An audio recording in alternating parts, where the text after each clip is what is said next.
Mes chers compatriotes, je suis heureux de vous adresser mon message de vœux à l'occasion du Nouvel An. D'abord, je me joins à vous en prière pour le repos de l'âme de nos chers disparus et le prompt rétablissement de nos malades. Je pense à toutes celles et à tous ceux dont les conditions de vie difficiles nous rappellent le devoir de solidarité qui nous lie.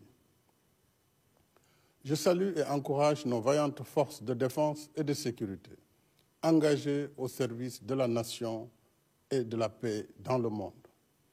Cette année a été marquée par l'échéance électorale du 24 février, que nous avons franchie dans le calme et la sérénité.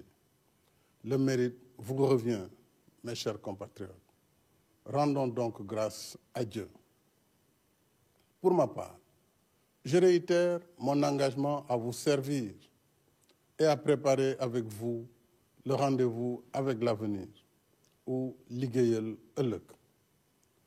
Préparer l'avenir, c'est d'abord réussir les plus larges convergences possibles autour des grandes questions d'intérêt national au cœur des politiques publiques. C'est tout le sens de l'appel au dialogue national que j'ai lancé au lendemain du scrutin présidentiel. Le 26 décembre, j'ai installé le comité de pilotage du dialogue qui servira de cadre de facilitation des échanges sur les différentes thématiques à l'ordre du jour. Je salue l'engagement de toutes les forces vives de la nation dans ce dialogue. Avec la bonne volonté de tous, j'ai confiance qu'à l'issue des 3 mois que dureront les concertations, nous parviendrons à de nouveaux consensus pour conforter l'expérience démocratique et le progrès économique et social de notre pays. Préparer l'avenir, c'est aussi consolider notre marche vers une émergence solidaire et inclusive, ce que j'appelle le Sénégal de tous, le Sénégal pour tous. En dépit d'une conjoncture mondiale difficile, nous gardons résolument le cap sur la voie du développement économique et social. Les fondamentaux de notre économie restent solides avec une inflation maîtrisée, un endettement prudent et productif, la réduction constante du déficit budgétaire de 6,7% en 2011 à 3,7% en 2019 et un taux de croissance encore supérieur à 6% cette année. Mais nous devons aller de l'avant et plus vite, car pour les peuples qui marchent à l'appel de leur destin, le progrès se mesure par leur capacité de presser le pas pour mieux répondre aux commandements de l'histoire.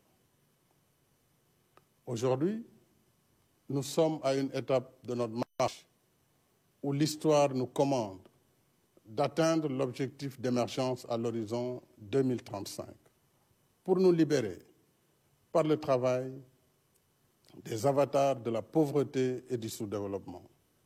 Préparer l'avenir, c'est également assumer nos responsabilités en tant qu'Africains, 60 ans après les indépendances, à travers une intégration économique régionale plus forte et plus solidaire. Je salue à cet égard le processus de création d'une monnaie unique ouest-africaine, l'ECO, à partir de 2020. C'est une heureuse perspective. Au demeurant, d'ici l'entrée en vigueur effective de l'ECO, rien ne changera quant à la parité fixe de notre monnaie. Préparer l'avenir, c'est cultiver l'esprit de diligence dans l'administration et consolider la gouvernance sobre et vertueuse que nous avons érigée en principe de gestion des affaires publiques. Il nous faut rompre avec la routine bureaucratique pour une action publique plus diligente et plus efficace. Je tiens en particulier à l'application intégrale du programme de dématérialisation des procédures et formalités administratives. Nous serons au rendez-vous de 2035 en marchant au rythme du fast track. parce que rien ne peut attendre. Tout est urgent et prioritaire. De même, la rationalisation des dépenses de fonctionnement de l'État se poursuit. Déjà, la facture téléphonique de l'administration a été réduite de façon substantielle. Le même effort est en cours pour les dépenses en électricité, parc automobile et logement administratif. Les économies ainsi réalisées serviront à renforcer le financement de nos programmes sociaux. Préparer l'avenir, c'est enfin poursuivre la consolidation des bases productives de notre économie. La modernisation progressive des secteurs vitaux de l'agriculture, de l'élevage et de la pêche nous rapproche de l'objectif d'autosuffisance alimentaire. Malgré une saison de pluies tardive, les niveaux de production sont satisfaisants. En soutien aux producteurs, le prix plancher du kilogramme d'arachide est maintenu à 210 francs.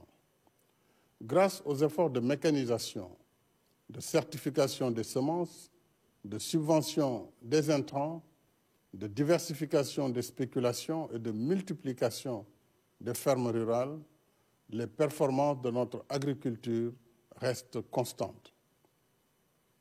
Elles seront davantage renforcées avec la mise en place de l'Agropôle Sud pour soutenir la création de chaînes de valeur par la transformation locale de produits agricoles dans les régions de Ziguinchor, Sédhiou et Kolda.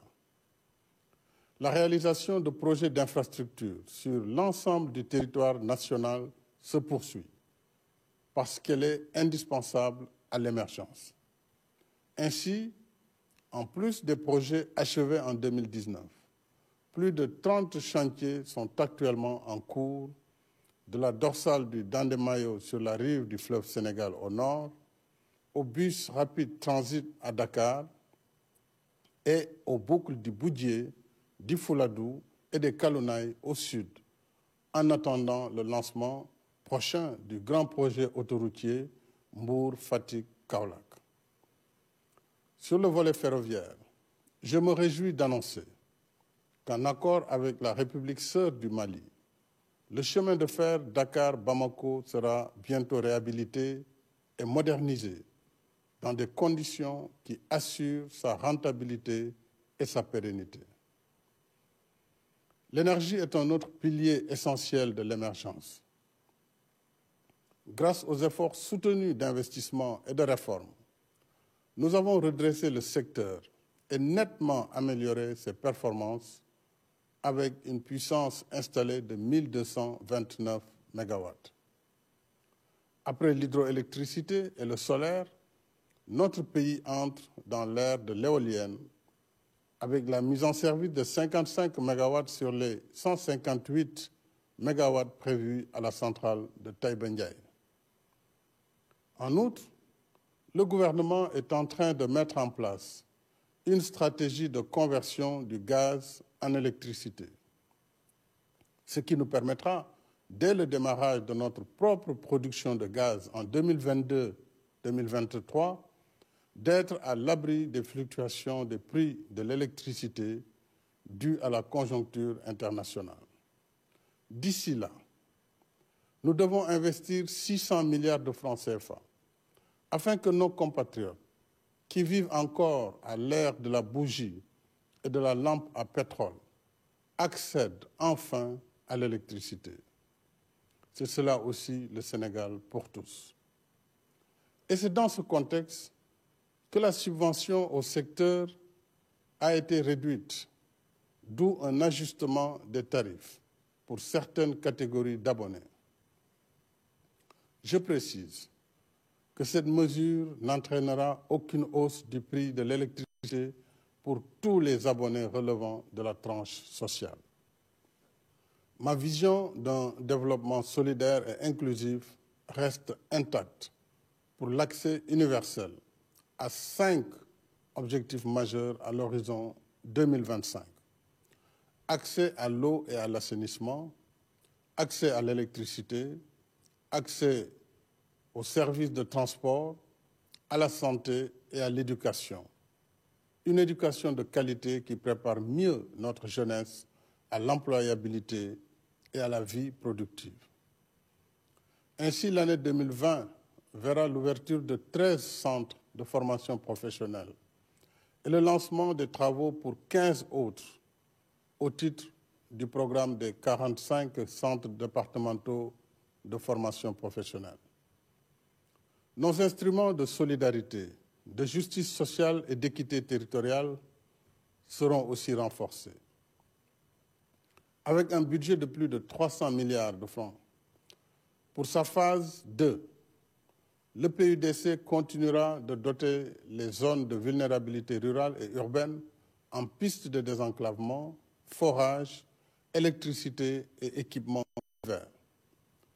Il est heureux de constater qu'au-delà de sa vocation de solidarité, le PUDC contribue à faire émerger une véritable économie rurale par la création d'activités génératrices de revenus. C'est l'une des finalités de ce programme.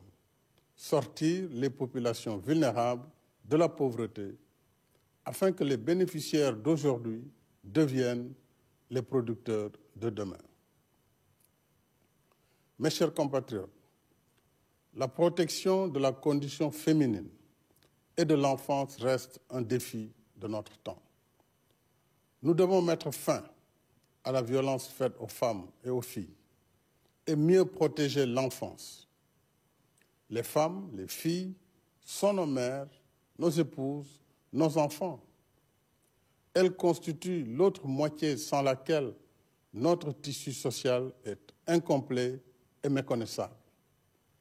Dès lors, violenter une femme, violenter un enfant, c'est froisser et abîmer notre tissu social.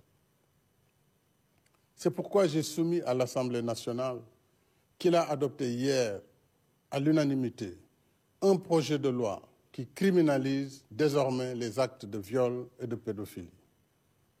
Ainsi, les peines applicables à ces actes ont été considérablement alourdies, sans possibilité de sursis. Je suis tout autant déterminé à poursuivre la lutte contre le phénomène des enfants de la rue et leur maltraitance. De même, s'agissant de la criminalité organisée, les services de l'État restent mobilisés contre le trafic de drogue et autres flux illicites. Aucun répit ne sera laissé aux trafiquants dans la lutte contre ces fléaux. Ce soir, mes chers compatriotes, je souhaite aussi vous entretenir du Sénégal zéro déchet, le Sénégal propre.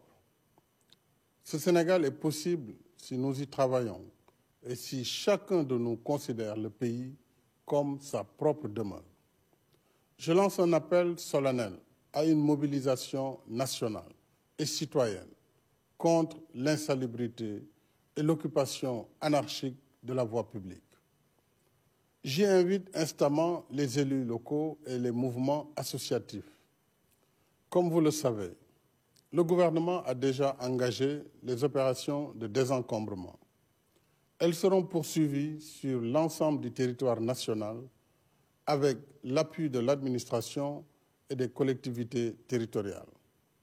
Un programme d'aménagement paysager urbain, de traitement et de valorisation des déchets sera aussi mis en place sans délai pour des villes vertes zéro déchet. En outre, le gouvernement proposera un projet de loi portant sur la création d'une brigade spéciale de lutte contre les encombrements, l'aménagement de fourrières et la modification des amendes pour encombrement de la voie publique. À travers les mouvements associatifs qui mènent des actions régulières de nettoiement et d'entretien de nos espaces publics, vous êtes nombreux à montrer que le Sénégal peut et mérite d'être plus propre. Je salue ces belles initiatives citoyennes. Pour soutenir cet élan volontariste et l'inscrire dans la durée, j'ai instauré le Grand Prix du Président de la République pour la propreté et la journée mensuelle du nettoiement, dont la première édition se tiendra dès ce samedi 4 janvier 2020. Je vous invite à y participer massivement. Mes chers compatriotes, alors que nous passons paisiblement la fin de l'année, d'autres peuples n'ont pas cette chance. Je pense en particulier à nos frères et sœurs de pays de la sous-région durement éprouvés par le deuil et l'angoisse d'attaques terroristes meurtrières. En votre nom et au mien propre, je leur renouvelle nos sentiments fraternels de solidarité et de compassion. La violence qui secoue le monde doit constamment nous rappeler la chance que nous avons de vivre en paix et la responsabilité qui nous incombe de la préserver. Nous en sommes à la fois les héritiers et les gardiens, parce que cette paix est un legs que nous ont laissé les générations passées, un legs qu'il nous faut entretenir et transmettre aux générations futures. C'est dans cet esprit, mes chers compatriotes, que je vous adresse mes vœux. Vœux de paix, d'abord, de bonne santé, de bien-être et de réussite, ensuite. Et avec vous, je souhaite que la paix et la sécurité continuent de régner sur notre cher pays, afin qu'il reste toujours paisible et stable, uni et en marche vers un destin radieux. Bonsoir et devenez-y.